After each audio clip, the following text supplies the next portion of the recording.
Oh no, oh no. Factory Striders are back and they fly. Oh no. So these can be dropped off from dropships now. It's disgusting.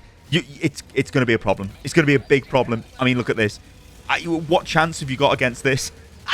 I'm glad Factory Striders are back though, and I love it when we get little updates in the patches that they don't tell us about. Oh god. Oh no. Wake up, Helldiver. A brand new patch has just dropped. Hello, ladies and gentlemen, and welcome to the channel. Let's break all of this down. This is patch 01.00.203. Now, this notably includes fixes to crashes and a fix to one of the new armors as well, because it had the wrong passive.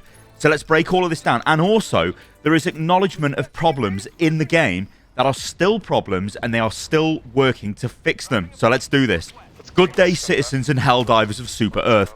Today, we bring crash fixes as well as a calibration to one of our existing armor passive abilities. Overview, fixes to armor passive and various improvements to stability. Gameplay changes. The CE27 Groundbreaker armor now has the engineering kit passive as previously advertised. Now remember, this had the servo assisted, now it's got the engineering kit, which basically means you get more grenades with the armor. Let's move on to crash fixes. Now, like I've said in a ton of videos previously, these are the things which literally drive me to stop playing the game. It is so annoying when the game crashes, especially at the end of a mission. It is heartbreaking. Anyway, these are the fixes. Fixed multiple crashes that could occur in the loadout screen when other players left or joined the game. Fixed multiple crashes that could occur after extraction when the mission results and rewards were shown. Fixed crash which could occur when throwing back a grenade while wielding a heat-based weapon.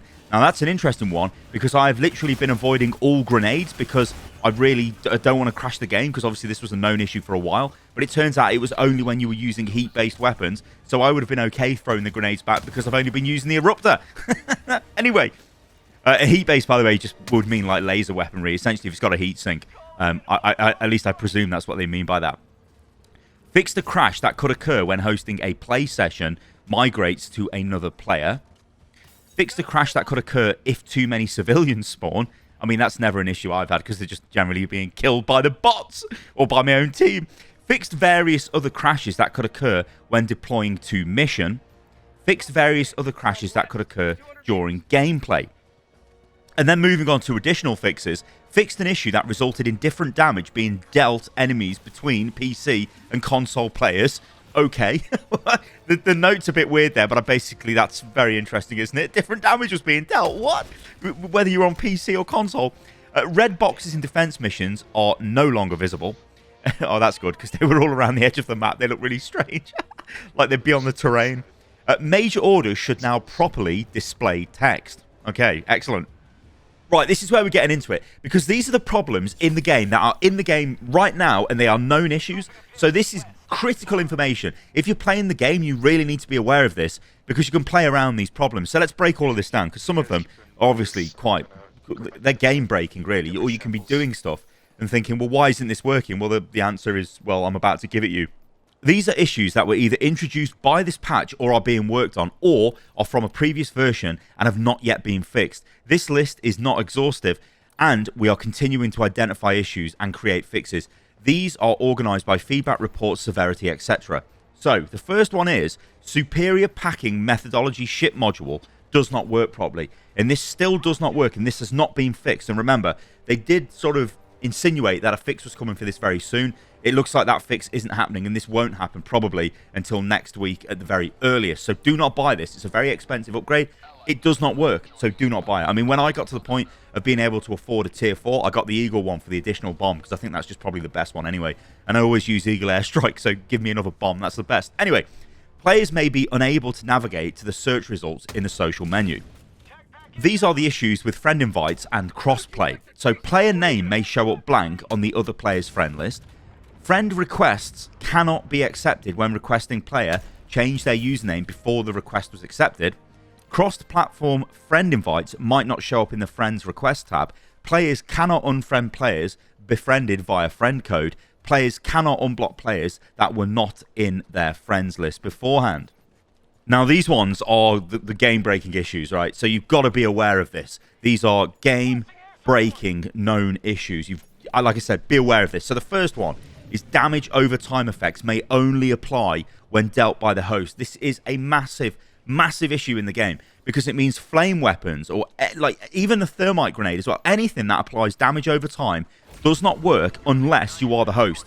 Now, it isn't as simple as just going, well, I've started the mission and then people have joined my game, I'm the host. No, the game doesn't work like that. The game can change host computer as the mission begins. So the lobby, that might be on your computer, like in the destroyer on the ship. But then as the mission begins, you might be on somebody else's computer, because what it seems to do is it looks at the speed of the internet, looks at the speed of the hardware, and then it goes, okay, that person's got the fastest computer and the best internet, they can host this mission.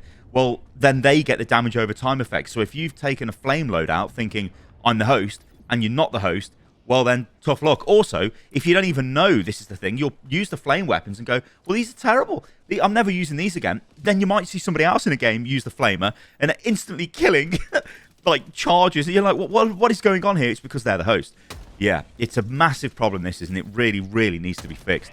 Players may experience delays in medals and super credit payouts. Yep, this is a thing which is going on. You know, major orders will finish and then you'll be like, where's my reward? And then you'll get your reward a couple of days later. It's just a thing. I think it's a problem with their server capacity or whatever is handling the reward attribution. They've got too many players, basically. So this is almost like suffering from success issue. This will get better, I think, as they scale stuff up. So, yeah, I wouldn't worry too much about that. Enemies that bleed out do not progress personal orders or eradicate missions. I mean, okay. Can the bots bleed out? I guess they bleed oil. Certain weapons like sickle cannot shoot through foliage. Yeah, that is super annoying. And I didn't realise it was just like the sickle. And they should have listed all the weapons that can't do it. But yeah, that is annoying because the bush just stops all of your damage. Scopes on some weapons, such as the anti-material rifle, are slightly misaligned. This one drives me crazy because you would have seen in my last video the guide for Helldive. I'm trying to shoot a Hulk in the face. Like, the Hulk isn't even moving, and I'm missing all the shots. It's because the scope's misaligned. You can sort of get used to it, but like in the heat of battle, you know, you're going to rely on the scope. So this is crap. This needs to be fixed, especially in a game that prides itself on weapons. They've really got to fix this, because it isn't just the anti-material rifle. It's essentially almost any rifle with a long-range scope has a problem. Arc weapons sometimes behave inconsistently and sometimes misfire. Spear's targeting is inconsistent, making it hard to lock onto larger enemies. Stratagem beam might attach itself to an enemy, but it will deploy to its original location. Explosions do not break your limbs, except for when you fly into a rock.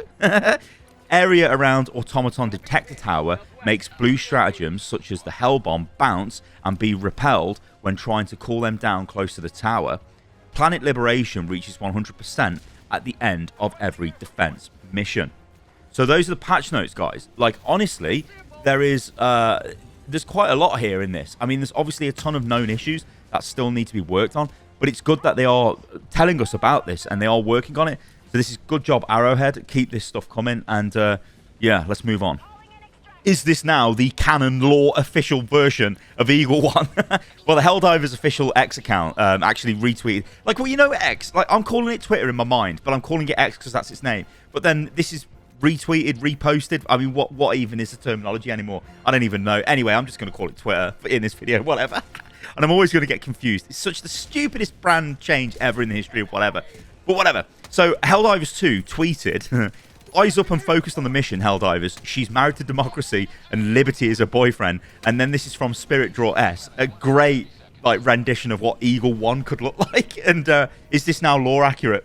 Who knows? Thanks for coming back for me. This is also from their Twitter account as well, and this is super funny. So they said, we can neither confirm nor deny these rumours about the military record of General Brasch. However, we did once see him manually deploy a 500-kilogram bomb personally, throwing it from his orbital ship's cargo hold.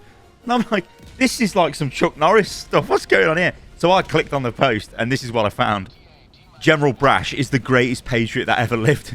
General Brasch once killed 7 charges with a railgun, and then he reloaded.